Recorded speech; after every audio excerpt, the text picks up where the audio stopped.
Hey everybody, it's LP Master 6 coming to you live on the Shure microphone. And we are back with Super Mario All-Stars, Super Mario Bros. 1 specifically. And we're in World 6, and we're easily going to finish the last 3 worlds within the next 20 minutes, I think. So, well, not if I go for every coin block like I've been doing. I don't have a specific like speed run goal. I'm just kind of having fun. Of course, my version of having fun with this game is still a good bit of flying through it. Because, you know, honestly, I used to be like, oh, why would people want to learn to speed run a game and then just fly through it? Or like be so competitively good at a game. But when you're actually that good at a game, it feels good every time when you play it to be that good at a game.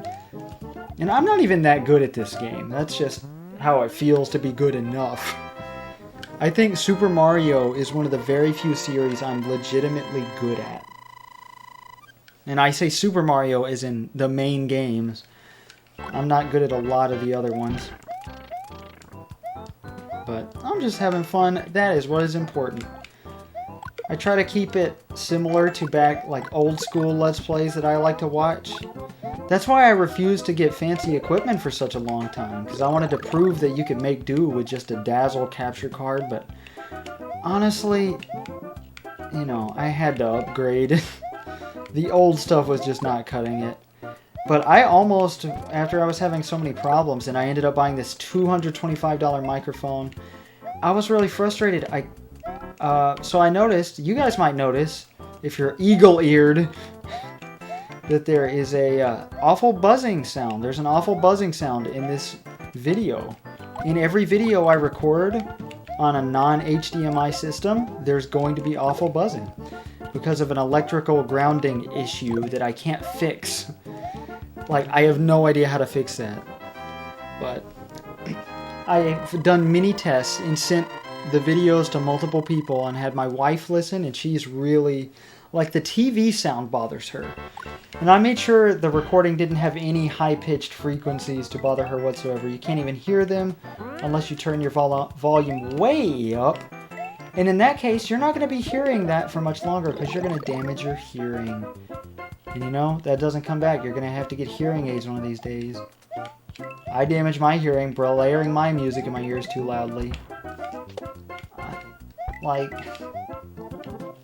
I feel like that's something parents should watch out for that they don't really think about very often. Like, force your kids to make their headphones quieter. My parents didn't really force me to do anything ever, though. I was kind of, like, I'm not saying they were bad parents. They just kind of left me to my own devices. Of course, I never learned how to tie my shoes or swim. They offered to get me swimming lessons, but I was so socially insecure at the time. I was very bad at... I wouldn't call it social anxiety. It's kind of a mixture of just being shy and autistic. That I was like, no, I want you to teach me. And they never would, so I never learned. My friend David tried to teach me, and I had my friend Jason. That's my name, haha. Who was a lifeguard, tried to teach me, and I couldn't float. I just can't float. So he was like, I'm sorry, I don't know what to do. I'm a lifeguard and I can't teach you how to swim. I give swimming lessons and I don't know what to do with you. I miss him. He and I kind of drifted apart in high school. He gave me a ride when I was walking around my hometown waiting on my oil change to get done before I swap mechanics because I don't go to the mechanic in my hometown anymore. Not interesting, not an important part of the story. I'm sorry. But he picked me up and drove me down the block. And I, you know, just to talk for a bit, and that was nice. You guys don't care about that, though. I'm just saying whatever comes to my head. I was going to say something else. Oh, God! About the game. Oh,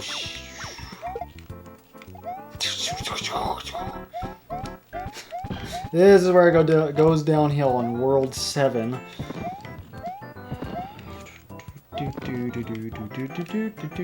I'm gonna pause and recollect my thoughts. Alright, I don't remember what I was saying before.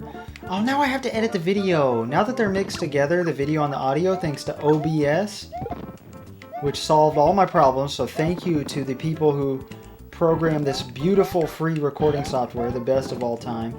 I just didn't know it worked with Elgato capture cards, but even Elgato's own website advertises and promotes them, so I think that's awesome.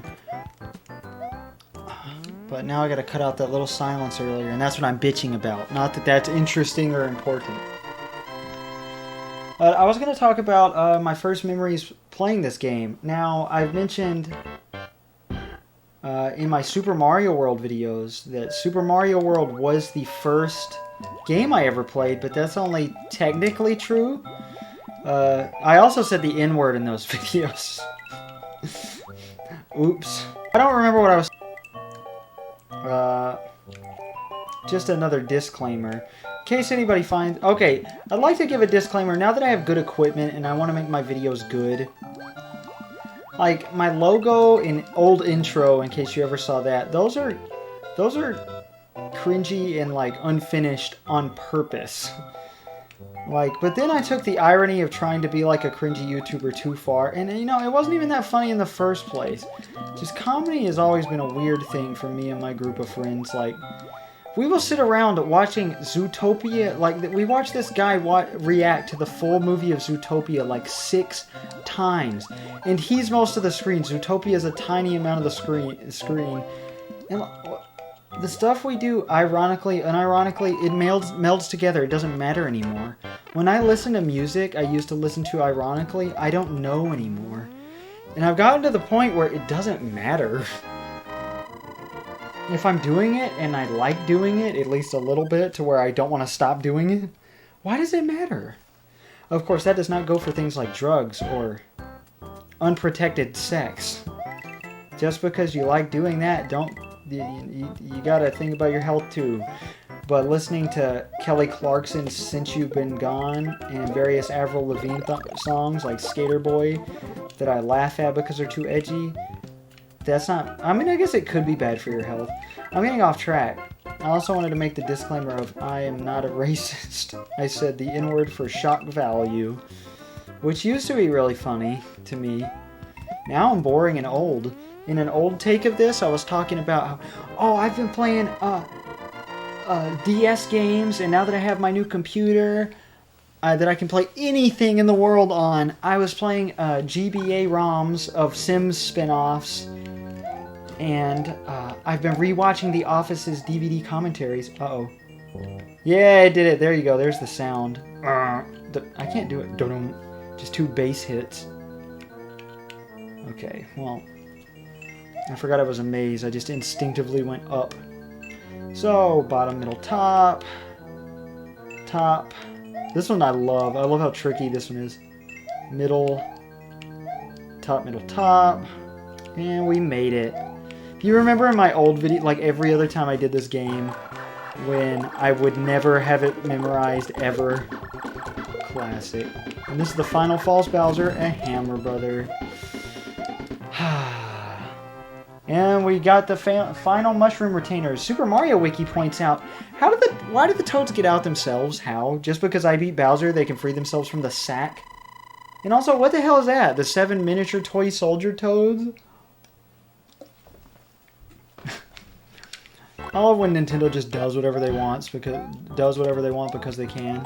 Of course, these days that means charging $60 for like 20-year-old games, so I'm not a big fan of that. But I do it anyway. I give them money for it when I shouldn't. Oops. I was gonna say my memories playing this game. So my first game I actually ever played was Super Mario All-Stars plus Super Mario World, which I don't know if I mentioned it. I think I did. I will be covering that on this. I might have told this story already. I don't remember what I was, but I wanted to give a shout out to my aunt who that was her SNES in her game.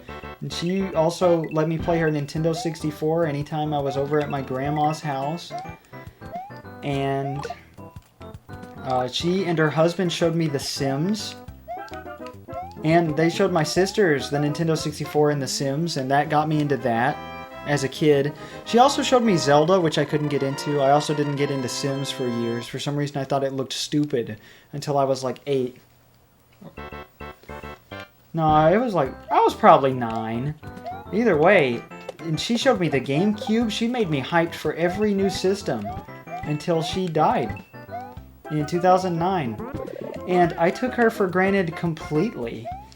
You know, I cried my eyes out. I bawled when my dog died because that was my fault and I felt guilty. And that was the first time I ever wanted to kill myself. That was a main topic of that book. I made it to 8-2 without dying. My goal was to not die. Oh well, at least I died on the hardest level in the game. That makes me feel better. Even though I can beat this game in 6.5 minutes. It doesn't look like it, obviously, but I can. I've done it once before. I normally beat it in 8, I think, if I'm trying my hardest and am not getting good luck. I beat it in 8 minutes.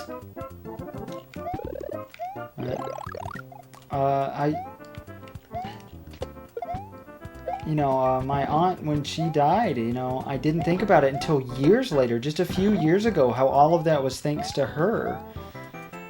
And she was a big influence on my sisters, just in interests in general, and they were a big influence on me. And even though I'm absolutely weird as can be, I get my core interests and hobbies from my aunt, so it makes me sad. My mom yelled at me for not crying when she died, even though I cried over my dog, who died 3 years later, actually. She didn't yell at me. Okay, she just kind of made me feel guilty. Because I cope really well with death. Like, I feel like I'm, like 95% of people, I think, have death anxiety. Which is oh my god. Oh god. Oh god. But I don't think I'm one of those people. Because I've always viewed life in this really weird light of it's a story. Oh, Jesus. Okay, we're just not going to get the fire flower here. Oh well, we'll be okay. I hope. Okay, yes. Yeah, buddy. Oh, it's over here. Oops. But I've always had this weird thing where I shape life and its people as a story and characters. I don't know if that's part of the autism or what, but it's kind of narcissistic or... Oh, I love this, how the background's doesn't look like brick blocks, so this stands out quite a bit. Just a reward for beating all the Hammer Brothers. Or at least the last one. I mean, technically you can get it without beating him if you scroll it just right.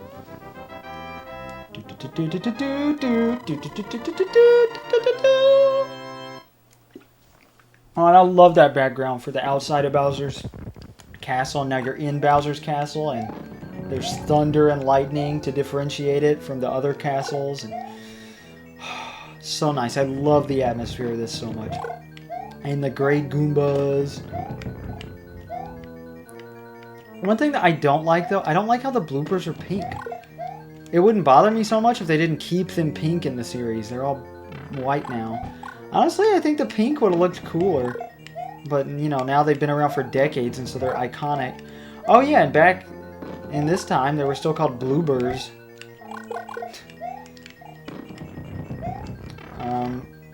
Oh, but I was going to talk about a memory I have. The first time I owned this game, I did emulate the original version. I never owned the Plus World copy either. But I emulated the original when I was playing through all those games in 2011. I tried to play every game I'm playing on my channel now in order. And I played the original Link's Awakening. I had already beaten DX. And I got frustrated at the 7th dungeon because I sucked at Zelda. And I was like, oh, you know what? The black and white version of this game sucks anyway. I'm moving on. And I had trouble emulating the SNES, so I stopped here. So every game after this, hit or miss on whether I've really played it a lot. I mean, chances are I have, but you never know. Here we go, final boss. This is Bowser, King Bowser Koopa. And guess what? His His fireballs aren't invisible anymore.